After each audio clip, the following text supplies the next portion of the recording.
Everybody, and welcome back to Life with Lolo. It is time for another weekly recap of The Chi. This is season 3, episode 6, and it was titled Woo Woo Woo. All right, y'all. So it opens up where we are with Keisha, and she is back in that room, and I am so devastated that she got captured again by that man.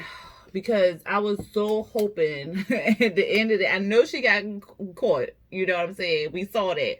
But I was so sad and still am sad that she did not get up and run. Run, Forrest, run. Because she is a track star. So I was so devastated. And to see her back in this room, and this time handcuffed and chained to the bed so she can't run, is so freaking devastating. Okay, so we see her, she in the room, she drawing a birthday cake or whatever, and then we see her having flashbacks of her and Kevin, and they're at like this diner, which we find out is the Pancake House, and it's his birthday. And she's asking him, like she's taking pictures of him on a Polaroid and stuff, and she's asking him, how does it feel to be a year older and stuff? And he like, I just feel the same or whatever. And she was like, you ain't learned nothing like in a year or whatever. He was like, well, I wish everything could just stay the same so we could be good for a while or whatever. And she was like, well, stuff don't stay the same. Things change and stuff. And they just having like a conversation or whatever. And he ready to eat basically. But she was like, all right, but before we order, I brought you something.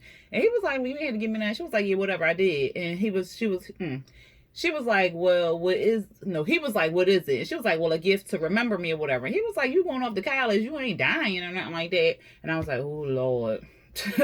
And then, so he opened it up, and it's a scrapbook. So it's a scrapbook of like him growing up, him with her, him with his friends, stuff like that. And she was saying like, you'll always be my little brother, no matter like how old you are, you'll always be my little brother.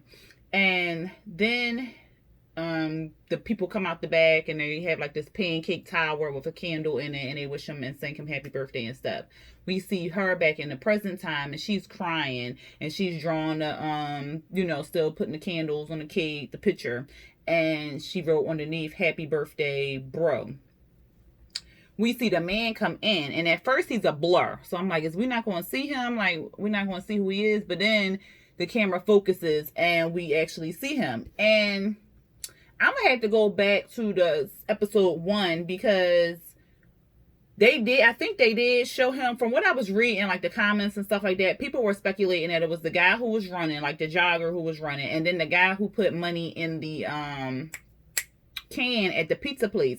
That was him. I can't remember his face, but I'm not sure if that was him, but I think it was, but I can't remember his face, so I'll have to go.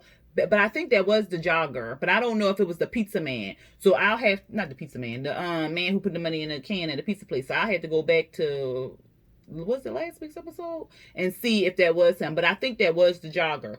So they were showing him the whole time.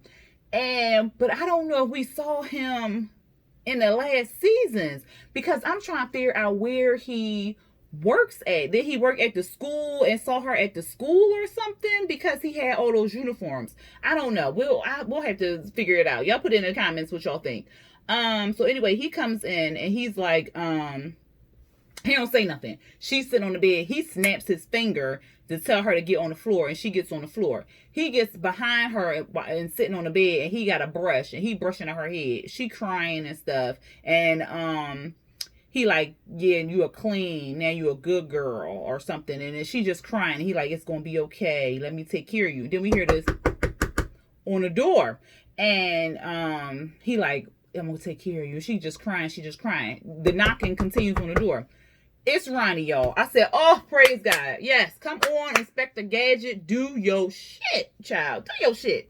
So, he opened the door. He like, yeah, can I help you? He was like, this may sound strange, but last night I thought I heard somebody screaming. Yeah, my wife had said she heard something too. Gunfire, screaming. It's a whole lot of stuff going on around here. He was like, oh, okay. Well, you got a bathroom I can use? Because the power then went out in my place, and the bathrooms ain't been right. He was like, no, man, I don't think that. He was like, man, let me be real with you. I don't got a pot to piss in. He was like, what? I'm just saying, I don't got a pot to piss in. And he show him his little cart and stuff. And then he like, come on, give me a chance. And so the man let him in. He go upstairs. First, he just standing there. We see Duda on TV or whatever. He just standing there. He was like, nice house. So then the man was like, the bathroom upstairs.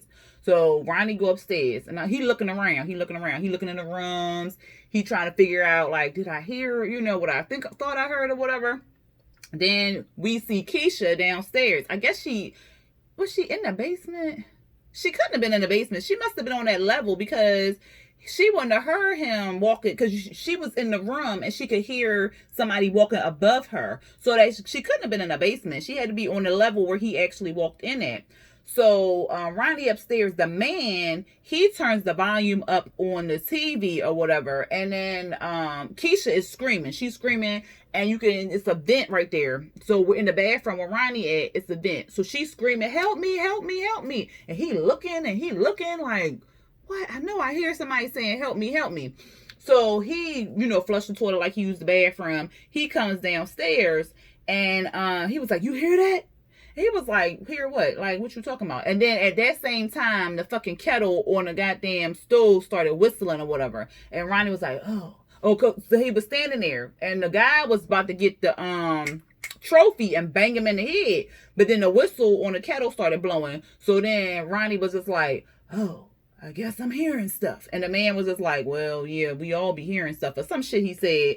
And Ronnie ended up leaving, and Keisha started crying. I said, God damn it, Ronnie, come on. Now, you thought you heard the girl last night in the middle of the darkness, and you found the right goddamn house. Then you go upstairs in the bathroom, you hear somebody screaming, a kettle whistling, and somebody screaming, help, help, help. It's not the same thing. Ronnie, you sucked at being an Inspector Gadget. I had such high hopes for him. I had such high hopes. And I'm mad because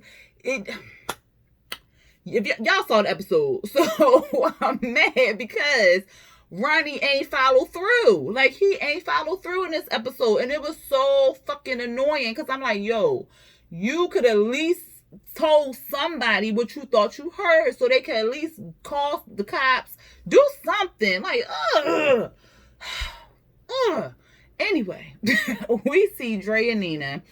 And Nina is wrapping up Kevin's gift or whatever like that. And Dre was like, what, you got him a video game or something? And she was like, no, I got him a cologne set. He got a girlfriend now, so I don't want him to be smelling musty. I said, good girl. So she was like, I never know what to get him. Keisha used to help me shop. So then, of course, she starts crying and stuff. Dre takes the present, wraps it up. Well, not wraps it up. Finishes the bow and stuff like that and sits it to the side. Kevin, she was like, thank you. She was like, I got you, girl, whatever. And so Kevin walks in, they was like, all right, how to gift. And they was like, happy birthday or whatever. And Nina was like, well, what you got plans for today? He was like, well, I'll meet some friends and stuff. And then later on, me and Papa and Jake, we gonna hang out and stuff. And so Nina was like, well, you don't want to have dinner with your family? And he was like, no, not really. And she was like, look, you need to be coming back home, have dinner with your family. I know it's just, I'm your mama and everything, but I want to have, dinner with you and stuff like that. So, go out there, have a good time, come back for dinner. You can bring Jake and Papa if you want to or whatever. And we going to have dinner here. So, he was like, oh, okay, whatever. And then Dre was like, happy birthday. She gave him some money and then he left. And so that's when Dre turned to Nina and was like, we already got a surprise party going on for Kevin tonight or whatever. She was like, when y'all do that? And she was like, don't worry, we got it all together and stuff. And she was like, if you wasn't already my wife, I would marry you. And then we see Emmett and Tiffany. So Emmett and Tiffany is outside in this alleyway and they trying to get into like this building or something like that. And it's a camera there. And she was like, look up in the camera. And she was like, look, don't be causing no problems when we get up in here or whatever. He was like, I'm good. I'm Gucci or whatever. And so she was like, because it took me a long time to get on this list or whatever. So they go in, this big bouncer dude, he looking like, she was like, he cool, he with me. So she go in and it's the weed place. So it's the place where she get all her medicinal weed and everything like that. So she in there, Emmett bouncing stuff, Emmett dropping stuff, Tiffany trying to get her weed or whatever. She like, I need this certain weed for my chemo patient. Or she was like, oh girl, we ain't got that, but I got this. Let me show you. Emmett, he making a mess, child. And so the girl come out with Tiffany, and Emmett was like, because the girl was like, okay, that's gonna be 4 stacks, and Emma was like, that over there is like 250. Why you ain't giving my girl like no discount on the volume she bringing in and stuff like that? Tiffany like, boy, didn't I tell you? And he was like, no, but you need it. And the girl was like, well, we don't do no discounts up here. We got a problem. He was like, Tiffany was like, no, we ain't got no problem. The bouncer looking like, we got a problem. So then Emma was like, no, we ain't got no problem. Just saying, she deserve a discount or whatever like that. I want to talk to the manager. They like, oh my God. He was like, nah, I just want to talk to the manager and stuff like that. And so the bouncer get to choking up Emmett and stuff like that. And girl, guess who walked out the back? Freaking Brandon's cousin. I said, that just don't surprise me, because he was always high. So that ain't surprised me that he owned the establishment, the weed establishment, and all that other stuff. So that ain't really surprised me at all.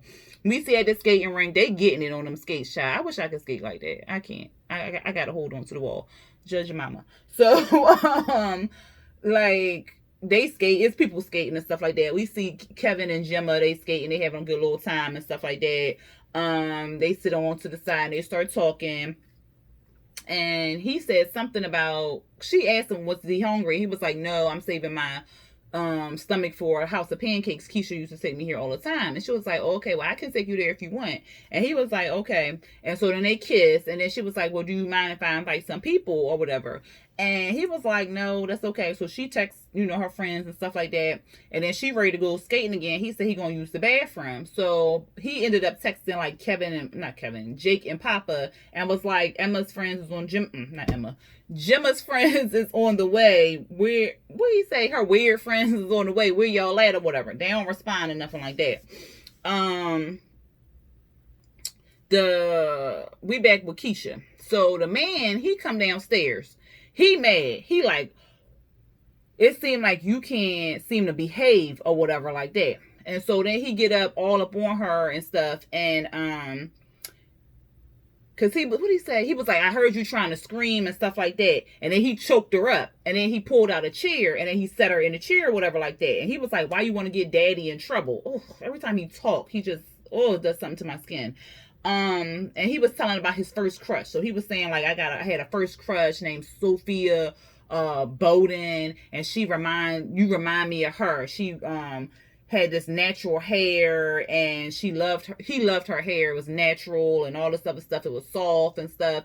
And he starts running his fingers through Keisha's head. And so then he starts telling about the girl. He asked the girl on a date. She rejected him, which is her prerogative to reject him. She wanted to date the guy on the football team. So, she wanted to date the guy on the football team. So she started dating a football player. He was saying like she started wearing like short skirts, flaunting her hair more, doing whatever, like just being probably just being a girl herself basically. And he felt some type of way about it because he wasn't dating her. He said that the girl ended up getting pregnant, and she turned into a whore because she was spreading it wide for every little nigga on the corner or some shit, he said, child. And then he said she ended up fat and on welfare. I said, what the fuck? He said he couldn't save her, but he can save Keisha. And the whole time he talking, he just cutting her fucking hair. I said, oh my God, this man, I wish somebody hurry up and find him and stab him in his throat. Just, ugh. So he just cutting her hair, and then she just crying, and then she looked zoned out at one point, like she just couldn't believe it. She can't fight him, so it's like, what can she do basically? So she looked zoned out. She probably went to like her happy place or somewhere in her mind to kind of block out what was going on right at that second, and I don't blame her. Next we see Trig. He got his gun in his hand. Of course, he looking out the blinds and stuff like that. Jake at the door. And Jake like, what's the emergency, man? Like, what's going on? And Trig was like, where's the stash at? Like, Reg told me it was $50,000 in his house. Like, where's the stash at? And Jake was like, Reg was broke. He ain't never had no money. What are you talking about? He was like, well, he said it was $50,000. And where is that? He was like, I'm trying to tell you he was broke. Just like you broke, man. Like, because if you had money, you wouldn't be living in our dead brother's stash house or some shit like that, or trap house. And so, Jake was like, is there anything else? Because I gotta go head over there to my homeboy party. We having a surprise birthday party for him. And here go Trig. Y'all niggas spoiled. I ain't never had no birthday party. They spoiled because somebody want to celebrate that birthday. If you don't, get out of here. And so somehow it came up about Gemma, and he was like, oh, you like his girl? He was like, no, I can't stand that bitch. She all uppity and shit. And he was like, that usually mean you like her. I said, that's what I was thinking. I was like, if they hook up or something like that, that's going to be devastating. Do you understand it? And so Trig was like, turn that shit up. Turn the TV up or whatever. And so on the TV, we see Duda's mama. And it's the lady, it's the grandma from Star. If you ever watched Star, that was the grandma. So, she... At first, I thought she was backing up Duda, but no. She was trashing him. She was on there for Camille or whatever. She was like, Duda ain't shit. He ain't ever gonna be shit. I said, damn. She was like, you can't pick your kids, but you sure can't pick your mayor. Vote for Camille, not that other nigga. I said, oh, child. And then we see Rose and Duda. They was watching the same news show or whatever like that. And Rose is mad. She like, I can't stand that bitch or whatever. And he like, yo, chill. That's still my mama. And she like, but you know, look what she just did to you. She was like, look, you need to make a statement. He was like, I ain't making no statement. She was like, well, it's not your brand and be quiet. He was like, I ain't making no statement. Shut it the fuck up. Or something he said, child. And he like, she crazy. It'll pass or whatever. Rose like, look. I'm finna handle this or whatever like that. He like, Rose, look, don't engage in that bullshit. And so she just looked at him, rolled her eyes, and left out the building.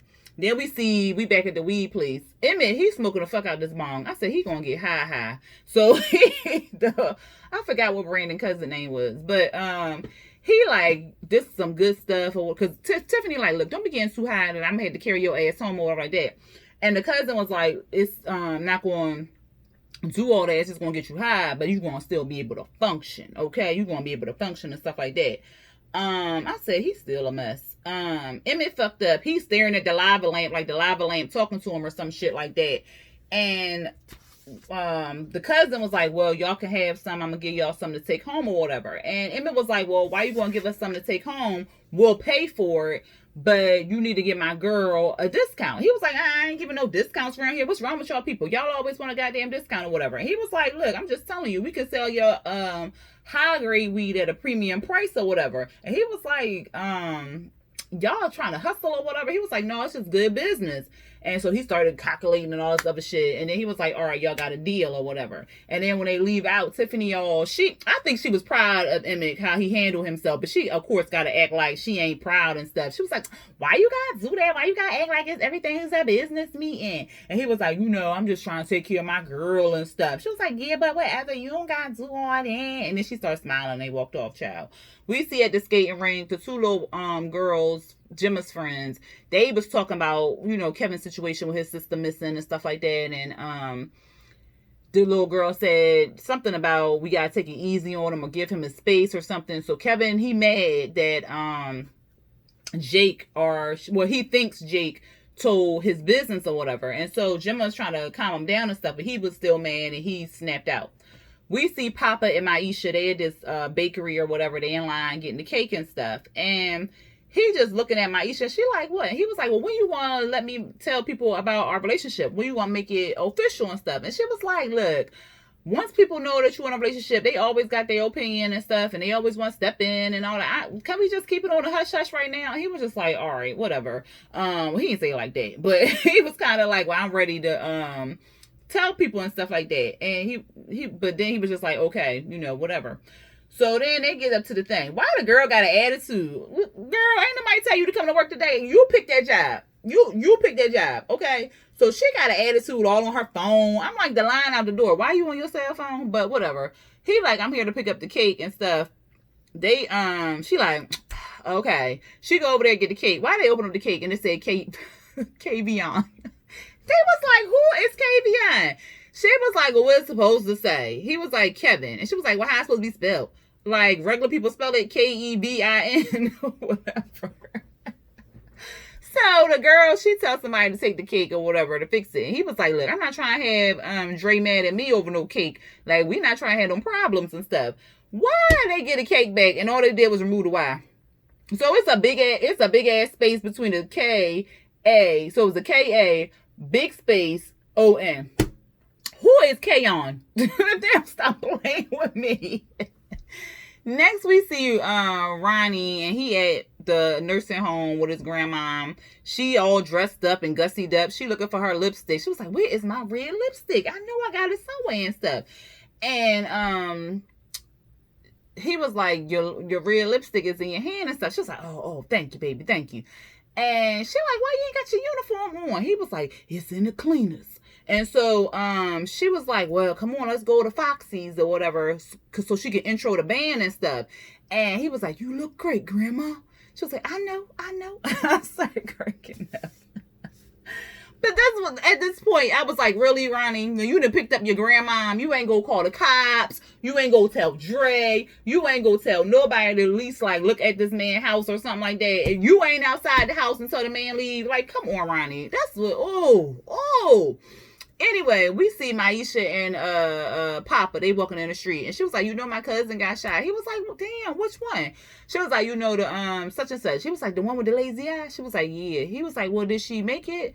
And she was like, barely. She got a limp and stuff. He was like, dang, she gonna have a lazy eye and a limp. I was like, Lord. But anyway, she was saying, well, I'm glad that she alive because she taught me how to braid hair and how to make tacos or whatever. And he was like, well, why would God allow her to get shot? So he got all these questions about God and stuff. And she was like, well, as a pastor's kid, how you don't know about God and stuff? And he was like, well, I know about him, but I got questions or whatever. And she was like, oh, okay, that's understandable. He go to hold her hand, child. And he drops the cake on the, I said, Lord, he drops the cake on the sidewalk. He was like, dang, I knew I couldn't hold your hand and carry the cake. She was like, well, why did you? He was like, I just like holding your hand. And so they stare at each other for a little minute. And then it was like, whatever. The cake, they spelled his name wrong anyway. So they leave the cake in the middle of the sidewalk. I said, Jesus. So then we see Tiffany and Emmett. They at the chemo lady's house. Tiffany tell her, like, oh, I got the good stuff for you or whatever like that. And the girl was like, baby, I tried to call you because, you know, I don't have no money. But I couldn't call you because I can only use my cell phone on the Wi-Fi. And the Wi-Fi been acting up or whatever. So Tiffany like, fuck. And so Emmett like, well, we can come back when you got some money. I was like, I know that's right, Emmett.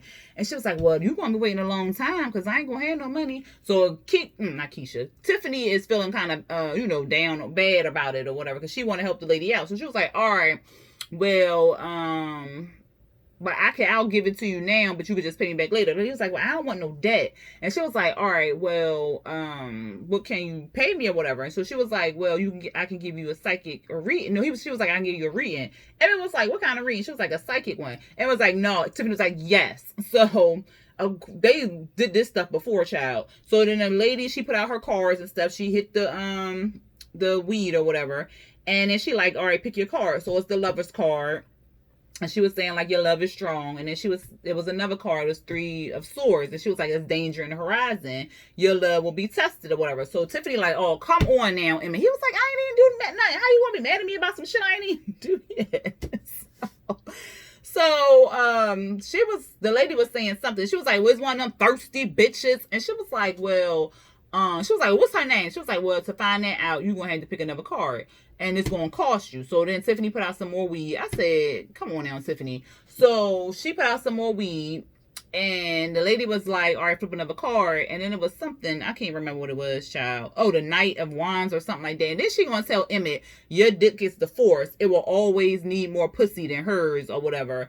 And they go storming out. And he like, come on now. Miss Cleo don't know what she talking about. I ain't never going to cheat on you. I ain't going to cheat on you no more. You is my love. Like, come on. We can't be arguing about stuff like that. And then somehow they got on him needing a job. And then he was like, he going to be her manager or whatever like that. And she was like, you ain't going to be my manager or nothing like that. I don't need no manager. And so then they started fussing about, they ain't had no gift for the, whatchamabot, Kevin. Or whatever. I was just like, okay, that was just weird. But anyway, we see Jake. He playing ball with Trig. They just talking. And they was talking about Reg and how, they was telling like an old story. Because like Jake was like, Reg told me the story about how somebody stole your sneakers and you chased them down and beat his ass or whatever. And then we see Trig look over and then it's a black car sitting there watching them or whatever like that. And so then they still playing ball, and then not Reg. Jake asked Trig why he left, and Trig was like, "Well, I wasn't a man yet." So he was like, so you left us to become a man, but you left us without a man or whatever. And Trey was like, look, what you want me to say? What you want me to say? Like, I can't change nothing that happened back in the day, man, but I'm here now or whatever. And so Jake had his little fist balled up. So he was like, what you want to hit me? You want to hit me? Like, this is going to make you feel better? Go on, hit me or whatever. So Jake hit him. And he was like, he was like, that was a good hit. And Jake was like, yeah, I know. He was like, you feel better now because you're not going to keep punishing me. I'm not going to be your punching bag either or some shit like that. He was like, we good. So we see the man, he's with Keisha. They at a table. He feeding her, talking about we need to feed you to keep up your strength and stuff like that. And she was like, well, if I'm good, can I ask you for something? And he just looked at her. So then she went to touch his hand. And she was like, can I ask you for something or whatever? And then we go on to Duda's mama. And she's sitting with Rose. So I said, Rose, didn't he tell you not to get into this business, child? But she in there, and she was like, this couch ugly as sin. You probably picked this out or whatever like that. So Rose telling her like, yo, speech or whatever was uncalled for. You can help him. You can cause him the election and all this other stuff. And she was saying something about, Rose was saying something about his wife is going to make him a better man or something like that. And then the mama was like, well, you not much of a wife or some shit like that. And she was just like, stop talking to the press. And so Rose had put like a stack of money on there and some paperwork. And so the mama was like, oh, it's going to cost you more than 10 bands for me to be quiet. And so Rose put some more money on there. So she was just like feigning the money. And then she was, okay. And then she got up with the money and stuff like that. And she was like, you know what? I wanted to let you know I ain't go to that. She was talking about Camille. She called her a dyke. And she said, I ain't go to that dyke. She came to me or something like that. And she was like, why would you do that? And so she was like, because, what'd she say? Oh, because she'll make a wonderful mayor and she'll be better than my son will ever be or whatever. And then Duda walks up on her and he was like, I love you too, mom. And so the lady looked scared. Did y'all catch that? She looked real scared. So what did he do to her? Like, he did something to her. Like, I don't know what he did to her. Because she looked scared when she was face to face with him versus when she was just talking mad shit about him on the camera or whatever like that.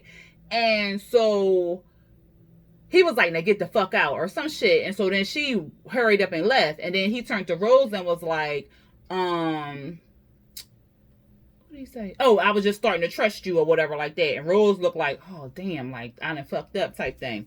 Then we at Foxy's, child. This shit was hilarious. Okay? It was hilarious.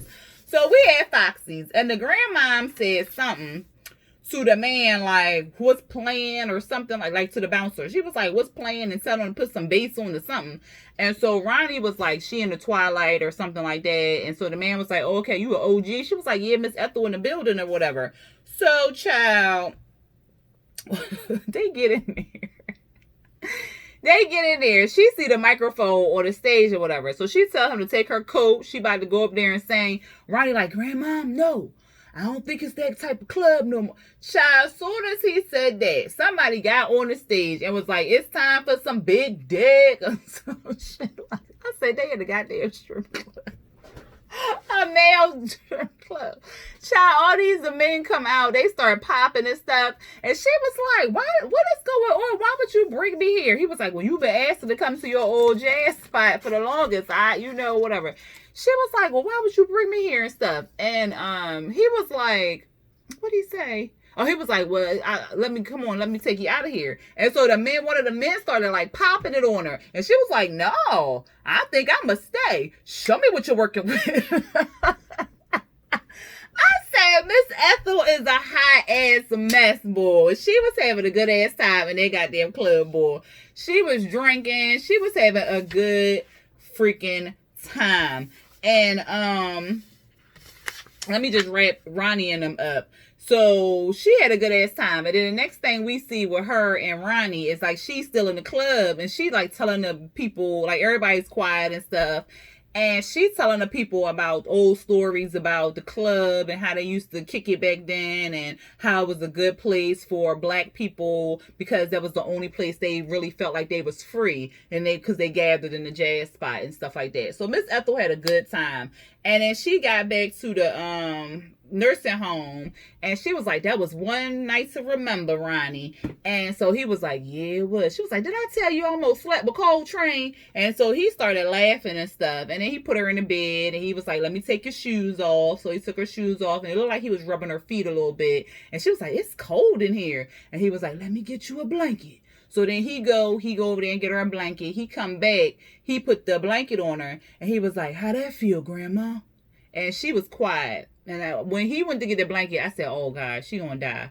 And sure enough, she died. And she was just like, her eyes was closed, and she was gone. He was listening to her. Because at first he was like, Grandma?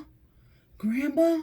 And he was listening to her. He laid his head on her chest, and then he just started crying. I said, oh, my God. Oh, my goodness, Ronnie. Oh, my goodness. And then let's go back. Let's see. Where we at, child? Okay, so then we see Jim and Kev. They at the Pancake House. And so she gave him a gift. It was an iPad. I said, damn, that's a nice gift. Like, but you know, her family got money or whatever like that.